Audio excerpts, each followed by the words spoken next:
പ്രസ്ഥാനമായി മാറുന്നത് ഇടതുപക്ഷം ഉയർത്തുന്ന വികസനത്തിന്റെയും ക്ഷേമത്തിന്റെയും ബദലെന്താണ് എന്ന് ഓരോ മനുഷ്യരെയും കൃത്യമായി ബോധ്യപ്പെടുത്തി മുന്നോട്ട് പോകാൻ കഴിയുന്ന ഗവൺമെന്റായി കേരളത്തിലെ ഗവൺമെന്റിന് മാറാൻ കഴിഞ്ഞിട്ടുണ്ട്. ഈ സർക്കാരിന്റെ എന്തെങ്കിലും ഒരു നേട്ടം അനുഭവിക്കാത്ത ഒരു കുടുംബവും ഇന്ന് നമ്മുടെ കേരളത്തിൽ ഇല്ല എന്ന് അഭിമാനപൂർവ്വം പറയാൻ കഴിയുന്ന പ്രസ്ഥാനമായി കേരളത്തിലെ ഇടതുപക്ഷ ജനാധിപത്യ മുന്നണി പ്രസ്ഥാനവും ആ പ്രസ്ഥാനം നേതൃത്വം നൽകുന്ന ഗവൺമെന്റും മാറിയിട്ടുണ്ട് എന്ന് നമുക്ക് വളരെ വിനയത്തോടുകൂടി സമൂഹത്തിൽ പ്രകടിപ്പിക്കാനാകുമെന്ന് ഈ സന്ദർഭത്തിൽ സൂചിപ്പിക്കുകയാണ്. നമുക്കറിയാവുന്ന നമ്മുടെ രാജ്യത്ത് വലിയ തോതിലുള്ള സംഘർഷങ്ങളും പല നിലയിലുള്ള ഭീകരവാദ ആക്രമണങ്ങളും സ്ഫോടനങ്ങളും ഒക്കെ തുടർച്ചയായി വന്നുകൊണ്ടിരിക്കുന്നത് നമുക്ക് കാണാൻ സാധിക്കും.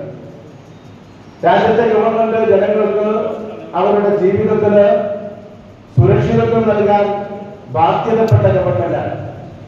എന്നാൽ വിവിധങ്ങളായ ഭീകരവാദ തീവ്രവാദ ആക്രമണങ്ങളുടെ ഭാഗമായുള്ള വസ്തുതകൾ പുറത്തു വരുമ്പോൾ നാം മനസ്സിലാക്കുന്നത് ഒരു നിലയിലും രാജ്യത്തെ ഗവൺമെന്റ് മുൻകൂട്ടി വിവരം ലഭിച്ചിട്ട് പോലും അഥവാ ഇന്റലിജൻസ് സംവിധാനത്തെ ഫലപ്രദമായി ഉപയോഗപ്പെടുത്തി മുന്നോട്ട് പോകുന്നതിൽ പൂർണ്ണ പരാജയമായി മാറുന്നു എന്ന് ആവർത്തിച്ച് നമുക്കൊക്കെ ബോധ്യപ്പെട്ടുകൊണ്ടിരിക്കുകയാണ്.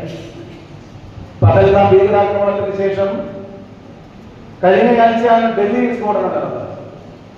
11 മണിക്കൂർ സമയം കാറിൽ സ്ഫോടക വസ്തുക്കൾ നിറച്ചുകൊണ്ട് ഡൽഹി പട്ടണത്തിൽ ഭീകരവാദികൾക്ക് തീവ്രവാദികൾക്ക് അഴിഞ്ഞാടാൻ അവസരമൊരുക്കുന്ന അന്തരീക്ഷമൊരുക്കിയത് ആരാണ് എന്ന ഏറ്റവും യുക്തിസഹമായ ചോദ്യം നമ്മുടെ രാജ്യത്തെ ചിന്തിക്കുന്ന മനുഷ്യർ